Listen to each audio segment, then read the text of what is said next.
अगला सवाल अपने पास है कि क्या हर साल एसआईपी की राशि बढ़ा देना एक अच्छी रणनीति है? इसको एक उदाहरण से मैं अगर सामने रखूं कि मान लीजिए आप 10,000 रुपए की एसआईपी हर महीने की कर रहे हैं, तो एक साल में कितना हुआ? 1,20,000 रुपए।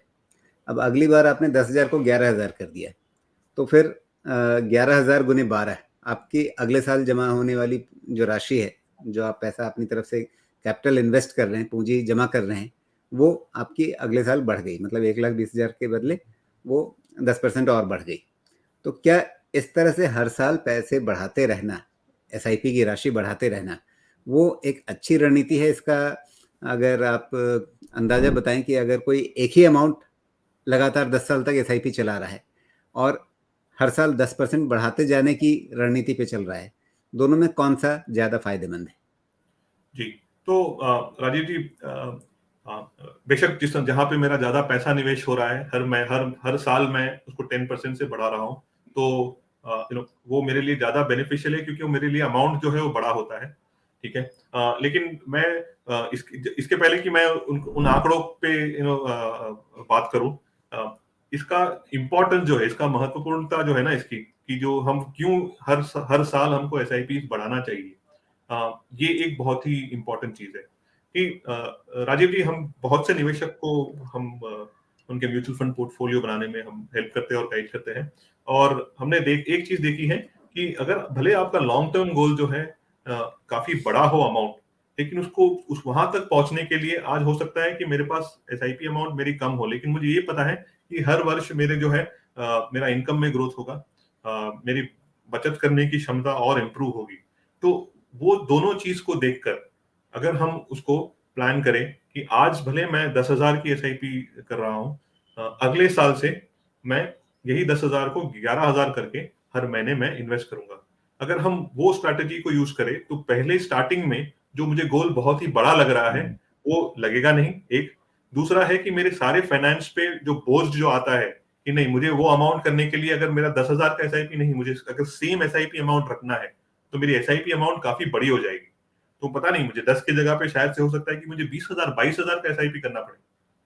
ठीक है। और वो मेरे लिए काफी आज के हिसाब से हो सकता है कि मेरे लिए कठिन हो। तो अगर मैंने ये कहा कि 10,000 का मैं एसआईपी करूंगा और हर साल मैं पूरी कोशिश करूंगा कि हर साल इसको 10,000 से बढ़ाया जाए, अगर हम वो करते हैं तो जो अमाउंट जो बनता है, अगर समझ लीजिए कि एक छोटा सा एग्जांपल जैसा राजीव जी आपने लिया कि 10,000 की एसआईपी मैं कर रहा हूं और उसमें मैंने कोई चेंज नहीं किया, तो 10 साल के बाद अगर मैं 10% का रिटर्न अज्यूम करूं, तो वो बन जाएगा तकरीबन 20,14,000। लेकिन यही एसआईपी को अगर मैंने 10 परसेंट से हर साल बढ़ाया, तो 10 साल के बाद मेरा एसआईपी के इन्वेस्टमेंट का जो पूरा कॉर्पस जो है वो बन जाएगा ऑलमोस्ट 29.8 लाख। ठीक है, ऑलमोस्ट 30 लाख बन जाएगा। तो ऑलमोस्ट 10 लाख का फर्क आ गया 10 साल में। ठीक है, अगर मैं सिर्फ 10% इंक्रीज करते जाऊं तो ये जो चीज है, ये बहुत ही अच्छा स्ट्रैटेजी है। बहुत से निवेशक जो है वो इस स्ट्रैटेजी को यूज करते हैं और काफी इफेक्टिव तरीके से आप अपना पोर्टफोलियो को प्लान कर सकते हैं। जी बिल्कुल। और क्या इसे हर्षद हम इस तरह से समझ सकते हैं कि इसमें आपको, जब आप एसआईपी करते हैं तो क्या होता है, आपको कंपाउंडिंग का फायदा मिलता है। जब आप एक ही पैसा लगाते रहते हैं और वो पैसा री इन्वेस्ट होता रहता है, मतलब जो आपने पैसा इन्वेस्ट किया, वो शुरू में जो पैसा इन्वेस्ट किया, मान लीजिए आपने पहले महीने में जो पैसा इन्वेस्ट किया, दूसरे महीने में वो पैसा एक तो अपने आप बढ़ेगा और फिर आपने नया भी पैसा डाल दिया। फिर तीसरे महीने में आपका पहले महीने वाला पैसा भी बढ़ता है, दूसरे महीने वाला पैसा भी बढ़ता है और तीसरे महीने आपने नया पैसा भी डाल दिया। एसआईपी इस तरह से आपको कंपाउंडिंग का फायदा देती है। जब आप अपनी तरफ से हर साल एसआईपी की राशि 10% बढ़ाते हैं, तो एक तरीके से आप डबल कंपाउंडिंग शुरू कर देते हैं। मतलब एक तो जो इन्वेस्टमेंट में ग्रोथ आ रही है उससे कंपाउंडिंग हो रही है, और दूसरा आपने अमाउंट अपनी तरफ से भी 10% बढ़ाना शुरू कर दिया, तो वो भी एक अलग कंपाउंडिंग इफेक्ट दे देती है। तो ये डबल कंपाउंडिंग है। ये आ, ये बहुत इफेक्टिव तरीका है राजीव जी।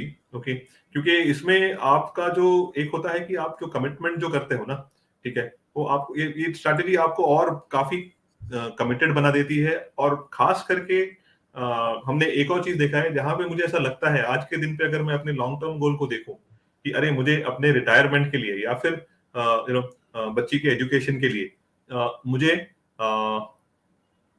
3 करोड़ रुपया या फिर 1 करोड़ रुपया मुझे जमा करना है, लेकिन मेरे पास केवल है 10,000 या 20,000 रुपया, मैं कैसे पहुंच पाऊंगा या पहुंच पाऊंगी? तो यहाँ पे ये स्ट्रैटेजी बहुत यूजफुल है कि मैं हर साल जैसे जैसे मेरा इनकम ग्रो होते जाएगा, ठीक है, मैं उसको अपने एसआईपी अमाउंट को भी बढ़ाते जाऊंगा। तो वो जो गोल जो है वो मैं आसानी से मैं टच बेस कर पाऊंगा जी। और ये बहुत अच्छा तरीका है।